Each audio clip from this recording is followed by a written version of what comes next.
మరోసారి వార్తల్లోకి Jubilee hills ఉప ఎన్నిక వచ్చింది. హైకోర్టులో పిటిషన్ దాఖలు చేశారు మాగంటి సునీత. నవీన్ యాదవ్ ఎన్నిక చెల్లదని ఆరోపించారు. నవీన్ యాదవ్ ఎన్నికను రద్దు చేయాలని కూడా పిటిషన్ వేశారు. నామినేషన్ పత్రాల్లో నవీన్ తప్పుడు సమాచారం ఇచ్చారని ఆరోపించారు. గతంలో హైకోర్టు ఇచ్చిన తీర్పులను పిటిషన్లో ప్రస్తావించారు సునీత. గతంలో ఎమ్మెల్యే జలగం వెంకట్రావు ఎన్నికను రద్దు చేసింది హైకోర్టు. గద్వాల్ ఎమ్మెల్యే కృష్ణమోహన్ ఎన్నికని రద్దు చేసి డీకే అరుణకి ఊరట ఇచ్చారు. దీనికి సంబంధించి మరిన్ని అప్డేట్స్ మా కరెస్పాండెంట్ క్రాంతి అందిస్తారు. క్రాంతి, మరోసారి జూబ్లీ హిల్స్ ఉప ఎన్నిక రాజకీయానికి వేదిక అయినటువంటి పరిస్థితి ఉంది. ఏంటి మాగంటి సునీత వేసినటువంటి పిటిషన్ కావచ్చు, చేస్తున్నటువంటి ఆరోపణలు కావచ్చు, ఏంటి అసలు దాన్ని ఎలా చూడాలంటారు?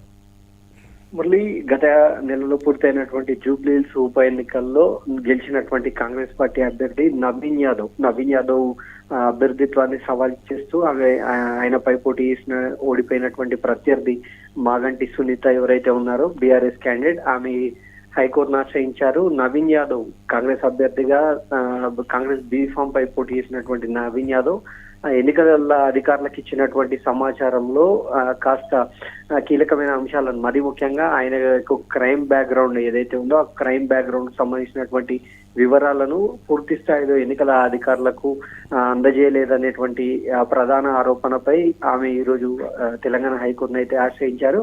ఈ అంశంపై ఇటు హైకోర్టు కూడా విచారణకు పిటిషన్ ను స్వీకరించినట్టుగా తెలుస్తుంది. అయితే వాస్తవానికి నవీన్ యాదవ్ పై మొదటి నుండి కూడా ఇటు బీఆర్ఎస్ పార్టీ కావచ్చు, బీఆర్ఎస్ వర్కింగ్ ప్రెసిడెంట్ గా ఉన్నటువంటి కేటీఆర్, వీళ్ళు అంతా కూడా బీఆర్ఎస్ సంబంధించిన అధినాయకత్వం అంతా కూడా నవీన్ యాదవ్ కు సంబంధించినటువంటి వ్యక్తిగత అంశాన్ని ఎన్నికల సమయంలో తెరపైకి తీసుకొచ్చింది. ఆయన తండ్రి, నవీన్ యాదవ్ తండ్రి చిన్న శ్రీశైలం యాదవ్ ఎవరైతే ఉన్నారో ఆయన పైన సుమారు 40 ఏళ్లుగా హైదరాబాద్ లో ఛార్జ్ షీట్ ఉండడం, ప్రధానంగా ఆయన ప్రతి ఎన్నిక సమయంలో కూడా ఆయన పోలీసులు అరెస్ట్ చేయడం కావచ్చు, ఎన్నికల్లో ఇబ్బంది కలిగిస్తారు, ప్రజలను నార్మల్ గా ఎలక్షన్ ప్రాసెస్ లో ఇన్వాల్వ్ కాకుండా అడ్డుకొని భయభ్రాంతులకు గురి చేస్తారు అనేటువంటి ఆరోపణలపై అయితే ఆయన పైన అభియోగాలు ఉన్నాయి. మొన్న జరిగినటువంటి ఎలక్షన్స్ లో కూడా ఇటు మధురానగర్ పోలీస్ స్టేషన్ పరిధిలో ఆయన ఎవరైతే నవీన్ యాదవ్ తండ్రి శ్రీశైలం యాదవ్ తో పాటు ఆయన తమ్ముడు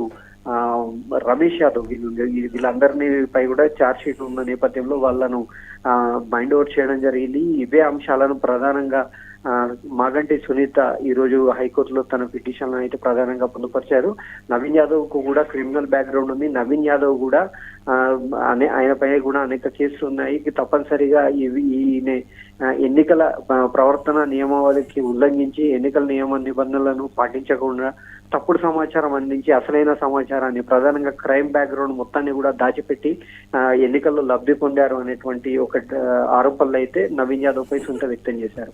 ఇలాంటి అంశాల్లో చాలా అంటే జ్యుడిషియరీ సిస్టంలో దీనికి సంబంధించి కూడా చాలా నిదానంగా విచారణ సాగేటువంటి అవకాశం ఉంటుంది, లేకపోతే దీనికి సంబంధించి అసలు టేకప్ చేసేటువంటి పరిస్థితి ఉంటుందా, లేకపోతే కేసు కొట్టివేసేటువంటి పరిస్థితి ఎక్కువగా ఉంటుందని కూడా చెప్తున్నటువంటి పరిస్థితి ఉంది కాంగ్రెస్ పార్టీ. దీనికి సంబంధించి ఉన్నటువంటి పీరియడ్ కూడా తక్కువ కాబట్టి ఈ లోపలే పదవీకాలం కూడా పూర్తయ్యేటువంటి అవకాశం ఉంటుంది అనేటువంటి మాట కూడా చెప్తున్నారు. అసలు ఈ ప్రాసెస్ని ఎలా చూడాలంటారు?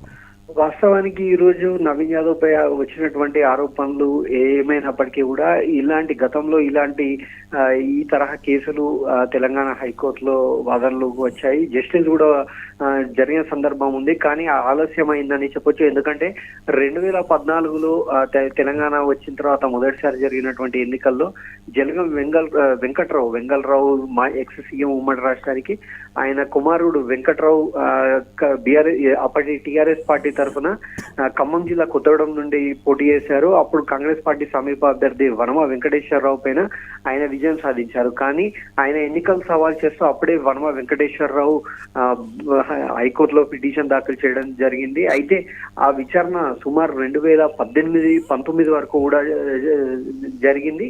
కానీ ఫైనల్ గా హైకోర్టు మాత్రం ఆయనకి ఎన్నికలను ఒక రద్దు చేస్తున్నట్టుగా కూడా వనమ వెంకటేశ్వరరావు విజయం సాధించినట్టుగా కూడా ఫైనల్ తీర్పు వచ్చింది. కానీ అప్పటి వరకు ఎప్పుడైతే 2014లో ఎన్నికయ్యారో వెంకట్రావు, ఆయన 2018లో జరిగినటువంటి ఉప ఎన్నిక టైంకి కూడా దీనికి సంబంధించినటువంటి జడ్జిమెంట్ ఆలస్యం కావడం ద్వారా న్యాయం జరిగినా కూడా అది ఫలితం లేని న్యాయంగానే జరిగింది. అలాగే 2018 ఎలక్షన్స్ లో, తెలంగాణ అసెంబ్లీకి జరిగినటువంటి ఎలక్షన్స్ లో అప్పుడు ఉమ్మడి మహబూబ్ నగర్ జిల్లాకు సంబంధించినటువంటి గద్వాల్ నుండి ప్రాతినిధ్యం వహించినటువంటి బండ్ల కృష్ణమోహన్ రెడ్డి కూడా ఆయన కాంగ్రెస్ పార్టీ తరఫున పోటీ చేశారు.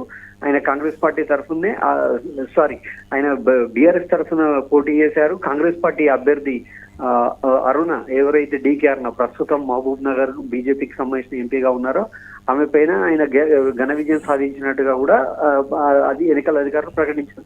కానీ ఆయన ఎన్నికలను సవాల్ చేస్తూ మా డీకే అరుణ హైకోర్టులో పిటిషన్ దాఖలు చేశారు. కానీ అందుకు సంబంధించినటువంటి విచారణ పూర్తయ్యే వరకు 2023 ఆల్మోస్ట్ అసెంబ్లీ రద్దు అయిపోయి మళ్ళీ ఎన్నికలు జరిగే సమయానికి కానీ ఆ విచారణ పూర్తి కాలేదు. అందుకు సంబంధించినటువంటి న్యాయం జరగలేదు. కానీ ఫైనల్ గా మాత్రం అప్పుడు హైకోర్టు విషయం, ఇటు జలగం వెంకట్రావు విషయంలో కావచ్చు, ఇటు బండ్ల కృష్ణమోహన్ రెడ్డి విషయంలో కావచ్చు, వీళ్ళిద్దరిపైన కూడా వారి ఎన్నిక చెల్లదు అనేటువంటి ఒక తుది తీర్పు అయితే వచ్చింది. అయితే ఇలాంటి తీర్పు వచ్చినటువంటి సందర్భంలో ఎవరైతే వీరికి ప్రత్యర్థులుగా పోటీ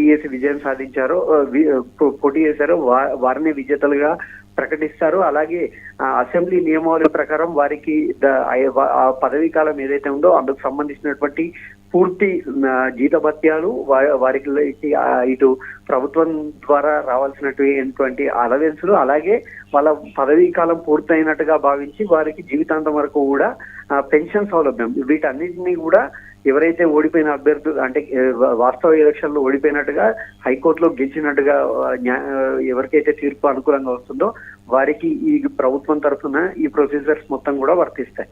right, thanks for updates Kranti.